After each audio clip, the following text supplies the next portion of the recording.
So now we have a general idea of both kind of looking at what's happening in fiber types. Let's then move into the effects kind of at a whole body level of effects of endurance training on skeletal muscle. The one thing that I want to focus on, and the way that I really want you to think about this, is to think about aerobic exercise is essentially becoming a more effective energy provider. We're going to stress those oxidative metabolism systems. So essentially all the components of that are going to be stressed. Therefore, we're going to adapt to them to become better at producing ATP, right? So what does that mean? We're essentially going to focus on two ways: improve capacity for oxygen extraction in order to serve as our final electron acceptor in oxidative metabolism, which we'll cover in the next unit, and altered cellular control and metabolism. Again, the entire goal: become better energy producers from endurance training.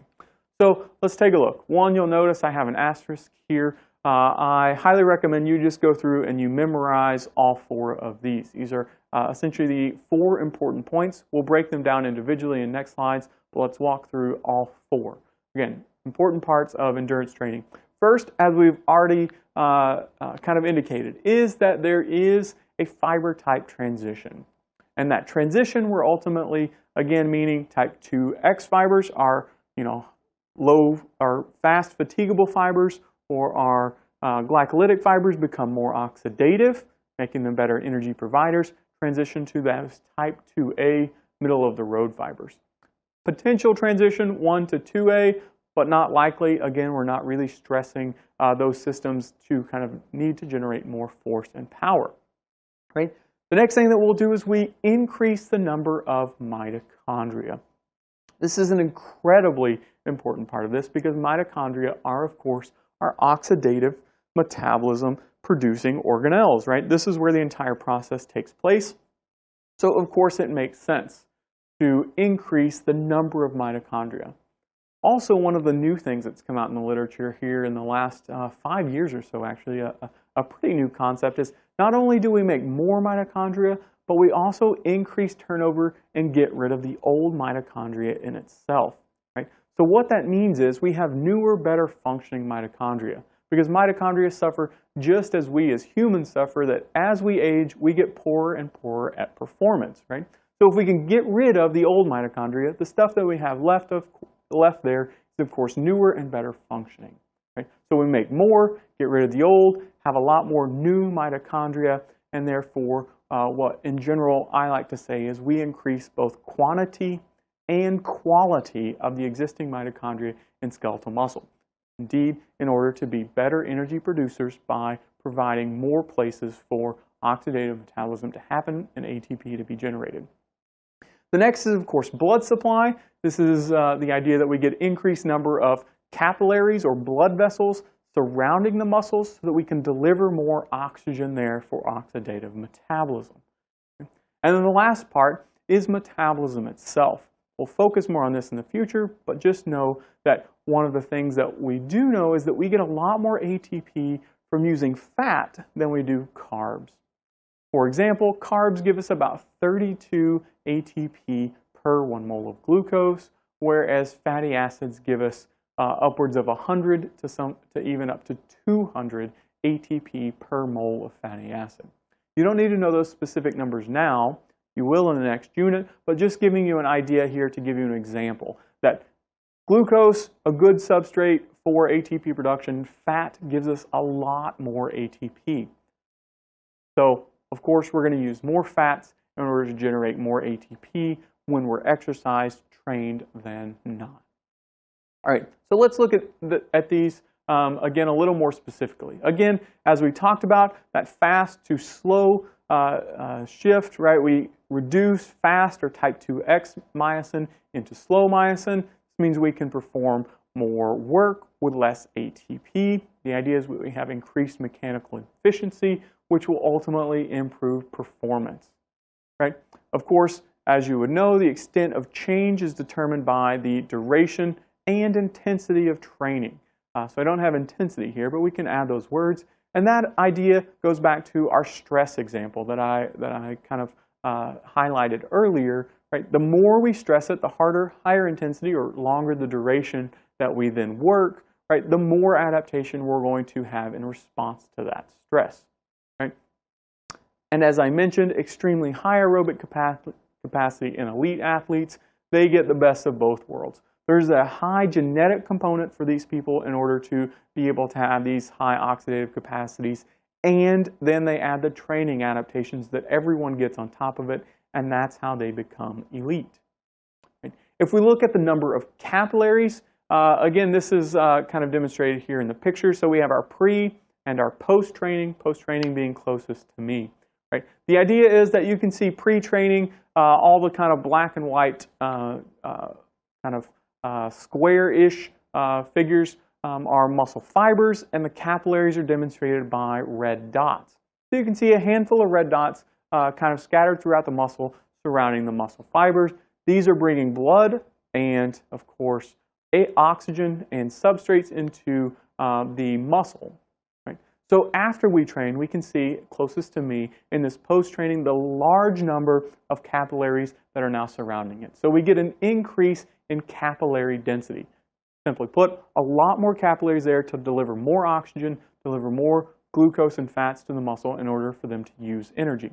Again, going back, that main concept, better energy providers by using more blood supply in order to deliver substrates and then also get rid of any waste products that we generate. If we look at mitochondria, again, a couple things as we look through these two slides. We'll start with the slide farthest away from me. So this is just looking at muscle fiber mitochondrial content and essentially the time of training or detraining. So we can almost kind of think about this actually in weeks as we think of units of time. And what you'll see is that it's really nice. It doesn't take a long time to actually get a lot of increase in mitochondrial number and content. Right? So we'll see within about a month or so, you'll see that once you start training, that we are able to increase mitochondrial content to a relatively high value. Right? So indeed, about a month, we can double the amount of mitochondria that we have in our muscle in order to increase ATP production. Okay? What's then shown next on that is a detraining. So if you use it, then you gain it, but if you don't use it, then of course you lose it. So in our idea of detraining is it takes roughly about the same amount of time as it took to train, actually a little bit faster, to completely lose it all.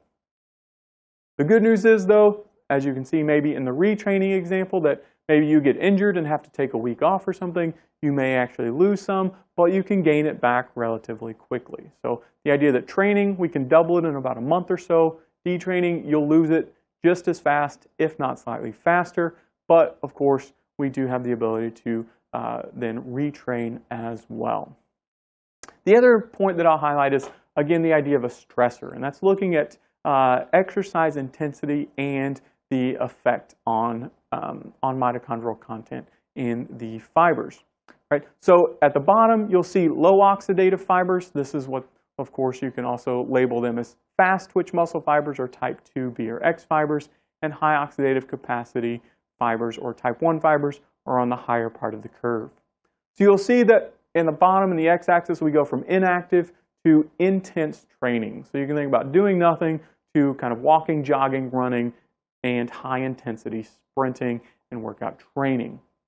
What we'll see is that it doesn't take a huge amount, a large exercise intensity, in order to see oxidative fibers actually increase in mitochondrial number.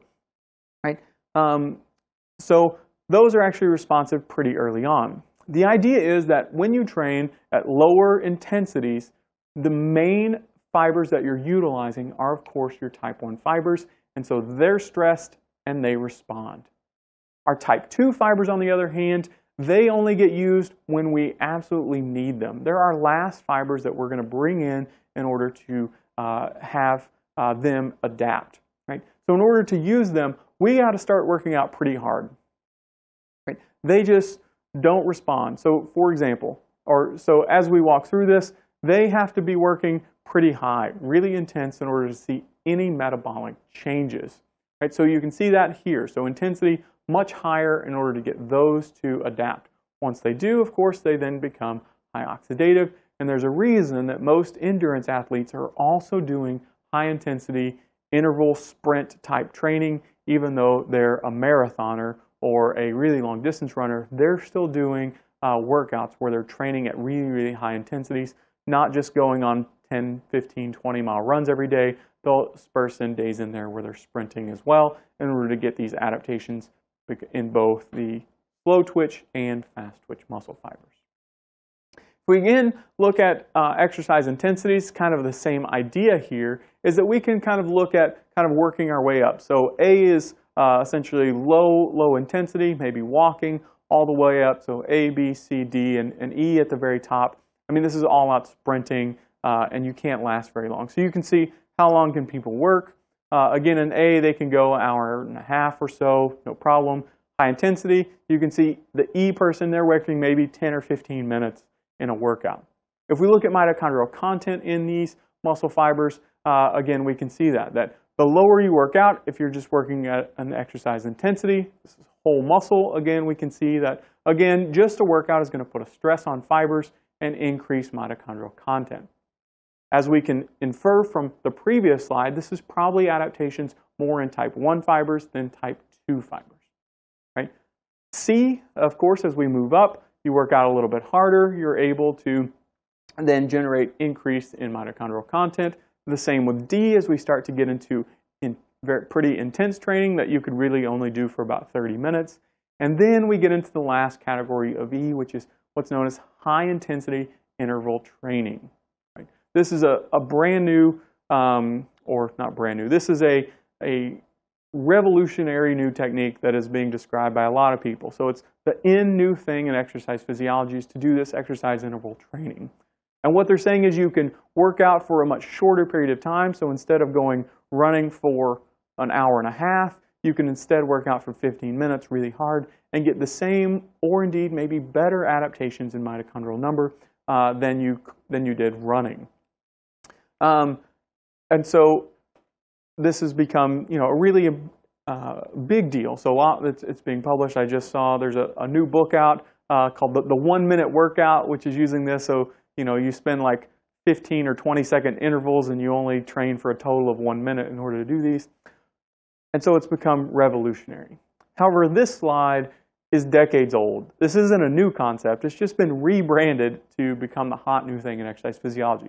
This slide is from the 70s. We've known this. This is how endurance guys train. Any long or middle distance guys, they're doing sprint and interval training as well. It's been rebranded though because we're now trying to incorporate this into busy lives of kind of corporate America where there's not a lot of time to work out, and you can see we still get lots of benefits.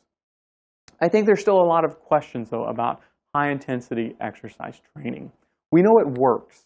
The question is, does it keep working? We're still kind of early on. Most of the classic studies that looked at this are people who, of course, are endurance training people, and they'll high intensity interval training, and then the next day they would go on a 10, 15-mile run and do kind of alternating days and mixing in workouts. And so we knew that high intensity interval training was great, but can we get all the benefits from just doing this 1 minute workout? It's a good question, and we don't know. There's been a few papers who have tried to approach this, but training studies just take a really long time, and we're just not there yet. So we don't know the full extent.